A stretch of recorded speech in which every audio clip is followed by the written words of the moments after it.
Disorder having broken out. Cool. So welcome back, everybody, to another edition of Praxis TV. And I'm really happy to have Jim Shannon with me here today. Thanks for coming along, Jim. Thank you. Happy to be here. Great stuff. Jim has recently applied to become a councillor for Cheshire West and Chester Council with the aim of serving his local community, which is brilliant. That's where I'm a local councillor as well. Jim's the brother of a very solid socialist comrade of mine, Joe Shannon, and someone who has grown up steeped in socialist politics in his family. I knew your mum Brenda, as we were just discussing, who sadly passed away. Can't believe it's nearly 3 years ago now. Yeah. And Brenda was a force to be reckoned with. I think it's fair to say. That's about right, yeah, definitely. She was amazing, and I've never met a more switched on, articulate woman ever in my whole life. So I don't think I have either. No. Yeah, so it's exciting, and I hope that you'll be successful with your application, and I think the community would be really, really lucky to have, you know, someone like yourself as their local councillor. So good luck with that. So I'm going to ask you the first question, same as ever. I'm blocking here from those compliments. Thanks very much. Sorry. You're welcome. You're welcome. So are you working class? Definitely, yeah. I'm working class and proud. Mm-hmm. Yes, I am. Okay. I'm not sure what makes me working class, whether it's the job I've got, or it's the way I speak, or the company I keep, or where I live. But yeah, I'm working class. Okay. It's probably all those things, to be honest. Yeah. Mm-hmm. Politics isn't really a big conversation anymore with working class people. Well, not the ones that I work with anyway. It's kind of brushed aside as boring. Yeah. You know what I mean? It's the kind of thing. If I start talking about politics in work, the conversation doesn't last very long. Yeah. You know what I mean? People aren't so interested. No, not anymore. No, don't think so. I know they were once upon a time. Like, I mean, my granddad was a docker. You know what I mean? I grew up in the 80s. So my family's pretty much working class, and you know, politics was often on the agenda, even just around the dinner table, or you know, it was spoken about in the pubs and stuff. It was big time back in the 80s, wasn't it? It affected everybody. People were proud of the politics then, whereas now it's kind of, I don't know, it's not spoken about as much anymore. No, you know? No. It's funny because I grew up in the 80s as well, and everyone was a lot more politically conscious, and it was more sort of spoken about, wasn't it? People were interested. It wasn't regarded as boring. It was regarded as essential and important. And there was a lot more, like that program called TVI that used to be on in the 80s. There was a lot more interviews, and people across all factions of the different parties got equal airtime, it seemed, you know, on those. It was more open and honest in that way. Yeah. Definitely, yeah. And you know, there's a sense of pride of being working class then, you know, and people didn't mind. I mean, pretty much from what I remember, everyone was near the breadline, not far away from it. You know what I mean? And it was a case of, if you needed help, it was there from people who you worked with, or people who you lived near. And you know, I remember in our street, we were the only house that had a phone at one point, so people used to come round with the 20p and use the phone. Do you know what I mean? It's like, you know, it was a great sense of community back then. Nowadays, you wouldn't get that. Do you know what I mean? There's no camaraderie between people, and the sense of community is gone almost. You know what I mean? Yeah. I was going to ask you how political your childhood was and your teenage years. Well, yeah, definitely. I can remember my dad shouting at Thatcher on the TV and stuff like that. You know what I mean? And my mum was pretty political as well, very political. She was going on marches and stuff in the 80s down to London.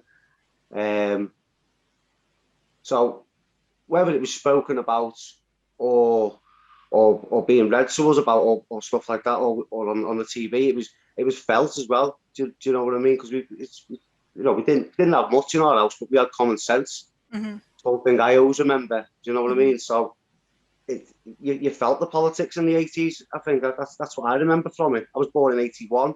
Right. So like the mid 80s is like, you know, all I can remember is Liverpool were winning everything, and we were skint. Sums it up. Yeah, pretty much. So, but we were happy. Do you know what I mean? It was one of those. Yeah. Yeah. Yeah. So, did you have, like, I was going to ask you about this because I've discussed this with your brother Joe before, and he had a boom time during well, it wouldn't have been the 80s, it would have been like late 90s onwards during the Blair years. Oh And yeah, yeah. I did as well. You know, I sort of left I went to university. That was before Blair. That was just on some weird whim. I don't know why. Don't know why I thought that was doable, but it did. Yeah. But then after that, after being out of work for a bit, I managed to get a job which was 16 grand a year, was managing a project in Birkenhead. And to me, that was an absolute fortune. I mean, back then, that wasn't a bad start wage, you know, after university. Yeah. And then I kind of there from there, you know, up to it's like a maximum of 30 grand during that time. But it was during the Blair years when there were more jobs around for the kinds of things that I was doing then. But then I think when the global crash happened, a lot of them jobs got cut and everything changed, and then the politics changed as well. So it was like a short-lived thing, a short-lived boom time for our family as a working class family. And I know Joe said that they had some great days as well. So I just wondered if you had a boom time, or were you too young really to experience that at the time? No, I mean, I think we started working at Vauxhall's in 2002. So, you know, that was our boom time, I think. I pretty much rode on Joe's coattails for a few years. You know, when I was younger, I worked with him in a hotel, and then he got a job at Vauxhall's, and I kind of followed him, and we both had kids at the same time. So we both went and got the best paid job we could locally. Yeah. Do you know what I mean? And it was a good firm to work for back then, Vauxhall's, and the unions we still had a bit of power and stuff, and we had a bit of say in what was going on. And yeah, I was probably on the same money then as I'm on now, if not more. I know it's not much difference. Like, do you know what I mean? That's nearly 20 years ago. That. Yeah. And at the time, I was claiming tax credits, which was great. Do you know what I mean? We were like, yes, come on, sound. We're getting extra tenors here and stuff like that, and it all added up at the end of the week. Yes, so that was our boom time, I suppose. Yeah, we were on good money then, and we were happy, and we had a good way of living, and we were able to bring our kids up financially sound. Yeah. Do you know what I mean? But yeah, it did come crashing down towards the end of the noughties, I suppose. Yeah, it's like 2010. Yeah. Yeah. And then since then, it's what's 2000? When did Blair leave? Well, Blair was out in 2007, wasn't he? Yeah, and then it was Gordon Brown, wasn't it? And then Gordon it was Brown, 2010. wasn't it? Yeah. With the global crash in 2008. But yeah, I'd say during those years, things were great, and we were oblivious to what was actually going on. And you know, Tony Blair was he's being considered as a war criminal nowadays, isn't he? Do you know what I mean? But we were oblivious to that because we were being blinded with the tax credits and the. I know, and he was giving us that in one hand. At the same time, he was taking the unions off us as well, which is, you know. Yeah, there was like a few hundred little laws that were passed at the time that went unnoticed, wasn't there? Diluted all the union powers and stuff, and you know, the unions aren't as strong as they are now. And I am an active trade unionist, right? Although the company I work for doesn't recognise the union that I'm a member of. Right. It's difficult getting people to join the union now because of said years. You know what I mean, with Jack Straw and stuff, for diluting the union's power, and they're like, no, some of the fellas are like, nah, I'm never getting into that again. And that's just become part of how people are nowadays. They don't trust the unions. It's gone. Do you know what I mean? Well, it hasn't gone because I'm still part of it, fighting it. But yeah. You know what I mean? Yeah, but it's hard.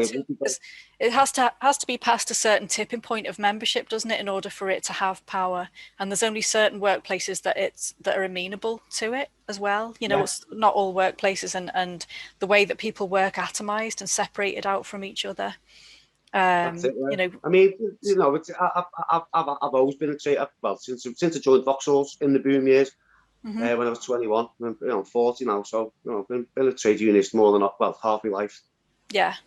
And I'll carry on doing it. So it's all I know. Because as long as I'm working, then it makes sense to be a member of a union. Yeah, yeah. You know what I mean? So you mentioned about tax credits, and so what did you think? Was that more like a short-term sweetener that's gone sour? Or do you think that, I mean, what do you think about that? What, because I know it's kind of helped a lot of people out so that they are above the poverty line, Yeah, or hovering around the poverty line, you know, but not not deeply impoverished sort of thing. But we've had like the 2-child limit imposed, yeah, of which course. Yeah, wasn't challenged, but when you think about the ethics of that, telling people how many kids they can have and the yeah. assumptions that sit behind that, you know, I mean, people are shocked about China, but it's like an economic way of doing the same thing to working class people, isn't it? I draw those same comparisons. You know what I mean? It's yeah, definitely Yeah, with China. I mean, we get people on one hand calling me a commie, and then at the same time, they're agreeing with something that communist China was about. Do you know what I mean? So yeah, it's yeah, pretty messed up, isn't it? Really. yeah, But once you go down that road, you know where does that end? You yeah, know. yeah. So the tax credits have been Yeah. frozen, and we don't know what would have happened with them if sort of the Brown government had continued beyond 2010. We don't know like what would have happened there, but it kind of leaves people vulnerable. Definitely, If it's not a definitely. Yeah. wage, you can't unionize around it, and any government that's in can do what they want with that slice of your wage, can't they? But yeah, and you know, you're right in saying it was a sweetener, but at the same time, we were blinded by that. You know, it also gave it or still does as well, because I think you can still get your working tax credits and stuff, which I'm not eligible for, but I'm not Right. exactly, I'm only 2 paydays away from destitution. Do you know what I mean? That's the way Yeah. I look at it. Yeah. You know what I mean? So I think with the sweeteners of the tax credits, um, it basically gave businesses, big businesses or any business, a green light to underpay us. Yeah. So we were able to just give us the bottom rate of what they could get away with, and then we could claim the rest back on tax credits. So it was, Yeah. they were making more money. Do you know what I Yeah. mean? Yeah. It's regardless of how much profit they're making as well, which just seems wrong, doesn't it? Yeah, yeah. It's like, I thought this was about trickle down economics here. Do you know what I mean? Which Yeah. evidently doesn't work. Yeah. Yeah. So what's happened to working class solidarity, pride, community, political awareness? Because that's something that you kind of mentioned, what it was like in the past. People would come in and use your phone and people helped each other out. And I mean, does that still exist in some form? Or do you think it's changed a lot? Yeah, it's definitely changed a lot, but it does still exist. Yeah, I mean, I see it on a daily basis. If I go out litter picking, do you know what I mean? You'll get a round of applause off people and stuff like that, Yeah. and it's a great way to get likes on Facebook and stuff. But ultimately, what I'm trying to do is clean up the bits of rubbish in the street. Do you know what I mean? And some people do join in with it. So Yeah. there's definitely, there'll always be the need for community and the want for community, I think. Yeah. But it's just not considered cool anymore. Or Yeah. you know what I mean? It's. I don't think, maybe 10 years ago I wouldn't have even thought of it. And I'm 40 now, and I've got a 6-year-old and an 18-year-old kid, boys, Mm-hmm. and I'm like, let's have some pride in what we're doing here, and I'm trying to teach them Yeah. the right way forward. But also with the if you look with the case of solidarity, no one really talks about solidarity anymore, except for maybe on Facebook or in political groups and stuff like that, and protest. But I mean, it was good to see so many people out the weekend. Yeah. Solidarity for the Palestinians. You know what I mean? So it is still there. Yeah. It'll always be there as long as we're about. But at the same Yeah. time, in my general day to day, it's not really spoken about or brought up in conversations. Mm-hmm.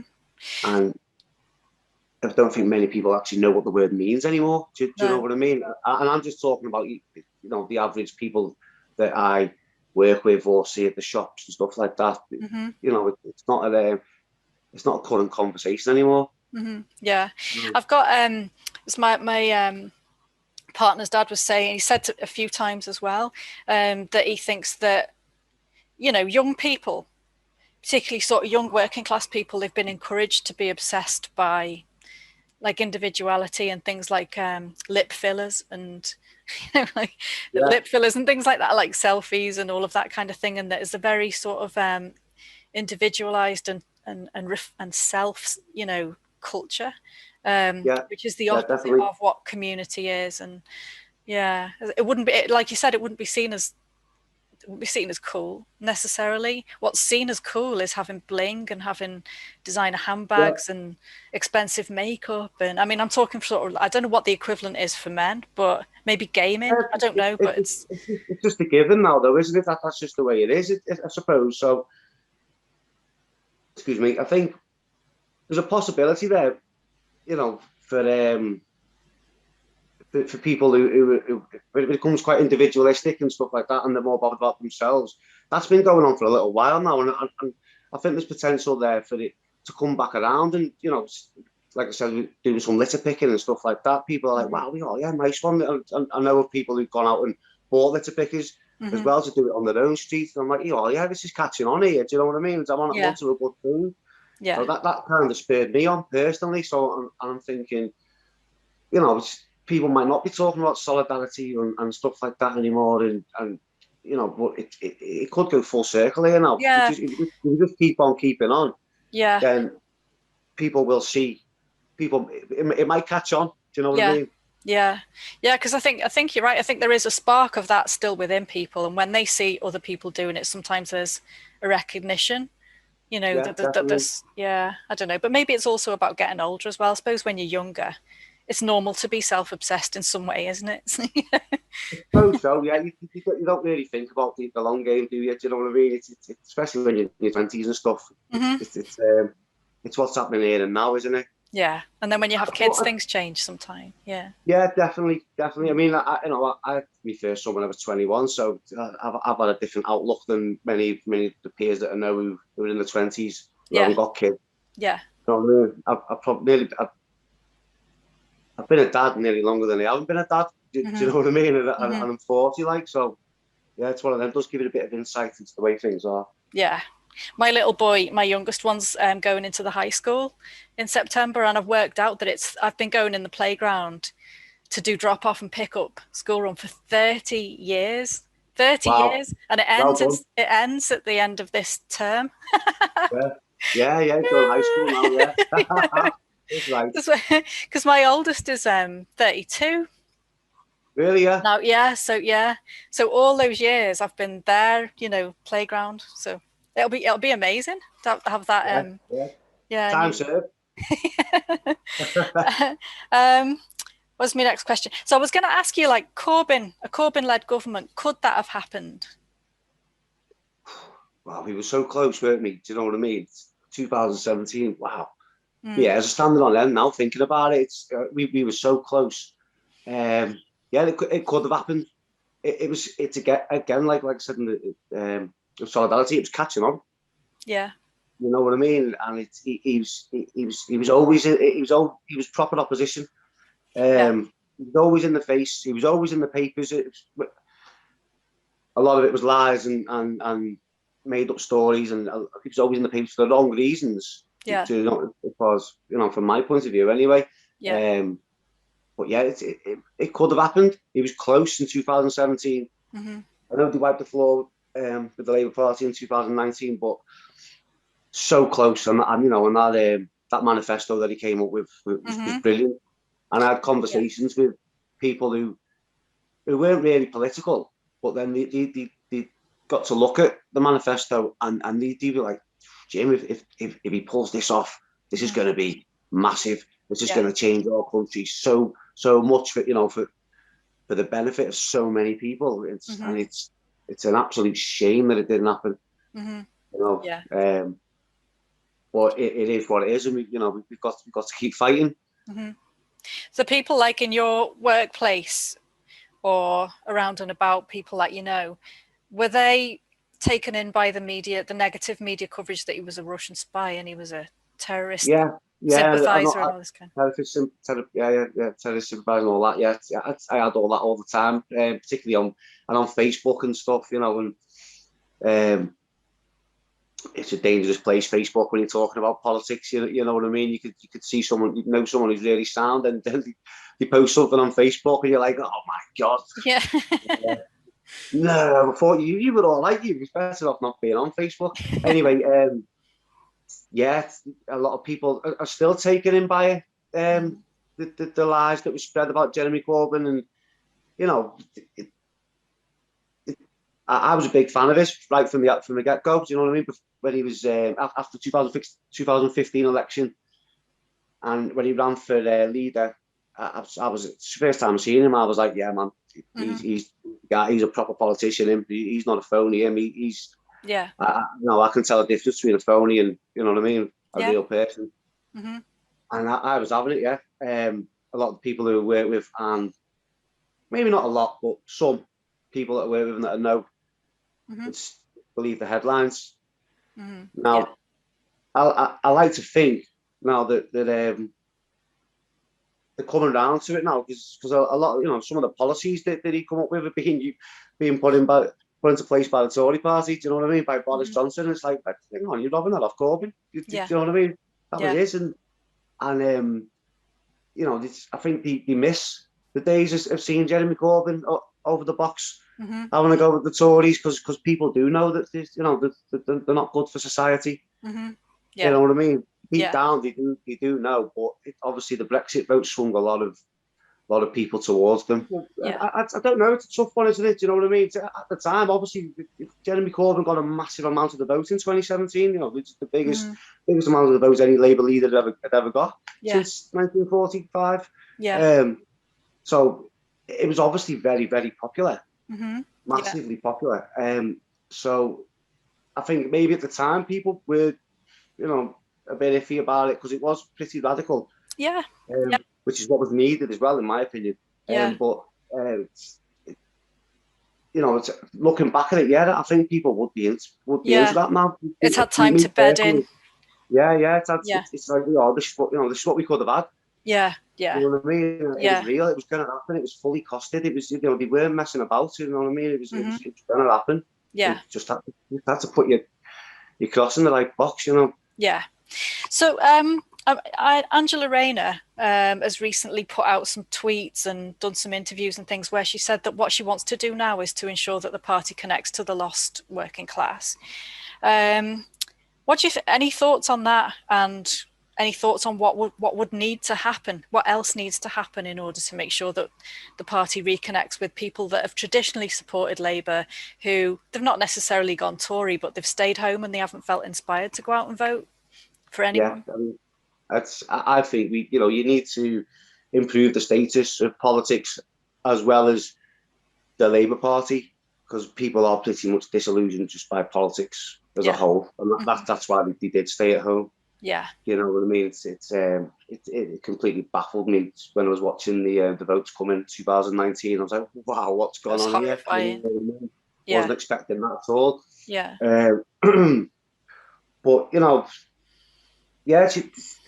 she's right. Like, you know, that is what we need to do. You need to appeal to people, and what I'm trying to do myself by I've applied to become local councillor, and you know, that's what I want to do. It's in the 2023 elections. Now, my aim of doing that is to get the community more invested in themselves and in politics, and I think that's a way in. You know, because people are disillusioned by it. So and I'll be honest, I've been disillusioned by it. You know, as I said to you earlier, until last summer, I was just like, wow, we've lost, we're beaten, but it's gone. Yeah. Do you know what I mean? Yeah. And then I'm getting involved with politics on a community level now. So and I'm thinking, right, if I can change something on my doorstep, then that I can see every day, you know what I mean? Then you are. It does work. There are changes I can make, even if, you know, it's on a grassroots level. Which is where we should start anyway. Definitely. That's what we're talking about, isn't it? You know what I mean? Yeah, and it's not, there's no quick fix, is there? It's just a question of graft over time, and people can see it, you know, on their doorstep. And I think it's great as well that you've said that when you've been out litter picking, you've had people, you've had like a round of applause off people, whatever. Is that because do they know you? Like, do they know you as someone who lives there? And yeah, yeah, yes, people in the community did need to do it, so it's not like I didn't do it for the round of applause. I did it because it needed doing. Do you know what I mean? yeah, The council is underfunded, yeah, and and I'll be honest with you, I used to be. My mum used to go litter picking, and I used to be, "Why are you doing that, mum? You're taking a job off somebody there." yeah, Do you know what I mean? But I understand now. It's just like yeah, it won't get done because yeah, the funds are not there. yeah, You know what I mean? And I know people do get angry with the local council, but they're not aware of the fact that the Tories are rewarding the new Tory councils with more money than what we're being rewarded with because we've voted for a Labour MP. yeah, What's like, you know what I mean? I voted for a Labour council, so that is happening. They're getting far more than the fair share of the funding. yeah, So and again, I can see what's happening there. They're underfunding our council now. So you've got the people going, what about the potholes? What about the pavements? What about the fact that there's litter everywhere? This is the council's fault. And it's like, well, no, hang on a minute. The spread's so thin now. mm-hmm. And it's little things like that make people want to vote Tory as well. So it's very cynical. Yeah. Yeah, do you know what I mean? And then it's a win-win for them. Do you know what I mean? Yeah. They don't have to give us the funding, and also they're gaining votes from it because people go, wow. Yeah. Well, that's not how it is, and I can see that. So if I can affect that on a grassroots level, like like the deputy leader speaking of, then she's right. It's in that sense, yeah. It's really, really important. I think because also as well, if it's someone from your own community that you know and you trust and you like, that's a different ball game than someone who isn't from that community coming in and doing litter picking. You know what I mean? It's like I mean, obviously, it's just taking a bit of pride in your area. I feel, with the political side of it, it's like, I am political, and this isn't a political thing. You know what I mean? You can't just like sit here and talk about it.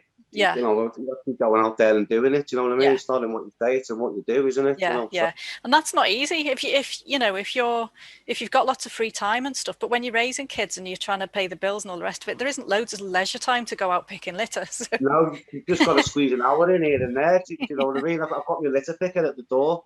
I probably don't do it. I'm talking about now. I don't do it as often as I should. But it like you said, it's hard to.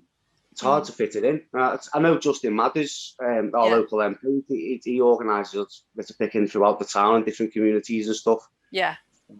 Things done. Love it.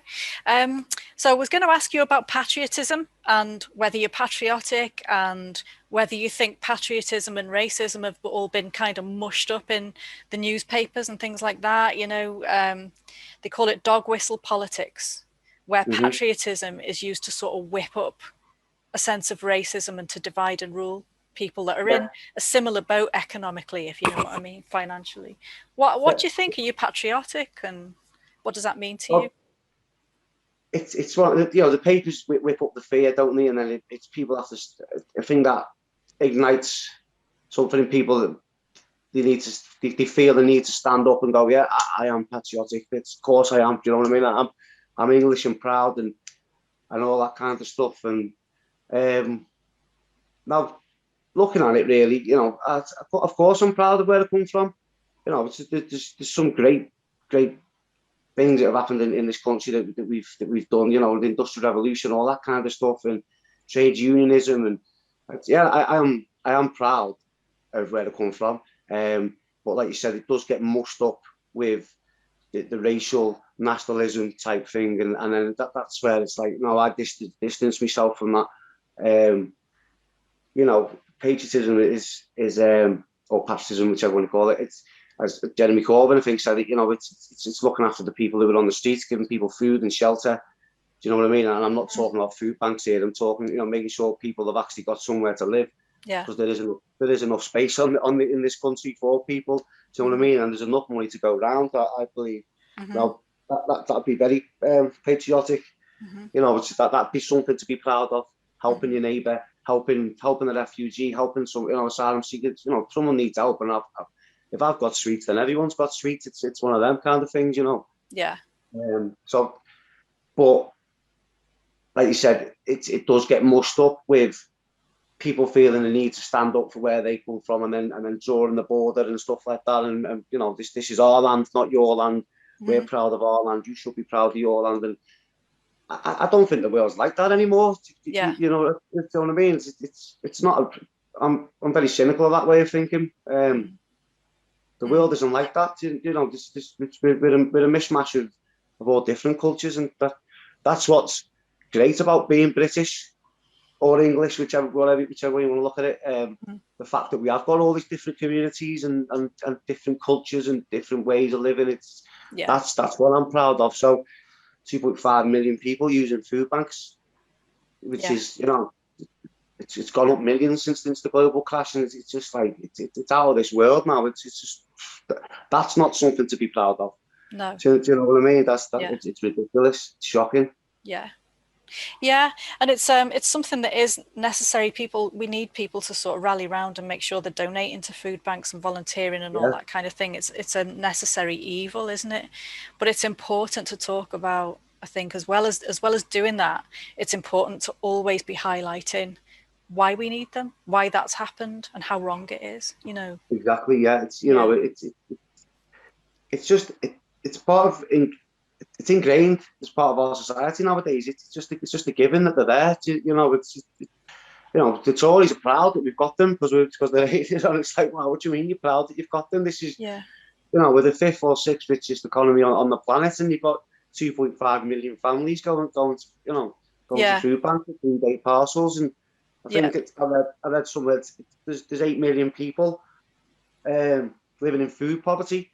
Yeah. You know what I mean? 8 million people, that's you know, a massive portion of the nation. 8 million, it's an unthinkable amount. And, you know, they've got worse health, worse access to food, and ultimately they haven't got the funds to eat right because they're being outpriced. You know what I mean? It's so wrong, man. Yeah, it is. And just on what we were talking about, so exploited and exploiter. So, so a lot of us are in the same boat. And for a lot of middle class people, the jobs that they regarded as like secure, they're starting to be undermined now as well. And the contracts are getting shorter or non-existent, you know, and that kind of thing as well. So everyone's being downgraded gradually. You know, it's kind of creeping up the social class system, this exploitation.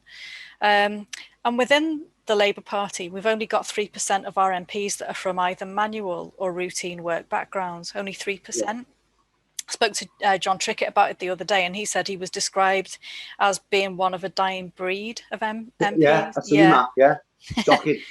So how do we make politics more appealing to work? How can we make it like more inclusive? Because I think people who've got privilege sometimes can stand in the way of working class people, even wanting to get involved in politics. There's a culture that's not your culture, and it can feel a bit alien. So how do we, like, I mean, I don't know, what are your thoughts on that? Well, I see it as, you know, it is my culture. You know, like I said, it's growing up in the 80s. Politics wasn't being spoken about. It was there. I mean, I see everything is political. My friends and, you know, people that know me, like, why do you have to turn everything into politics? I'm like, everything is political. Maybe you look at it, absolutely everything. You know what I mean? It doesn't matter what way you look at it. There's always a political spin on it, and, you know, I'm interested in politics, so that's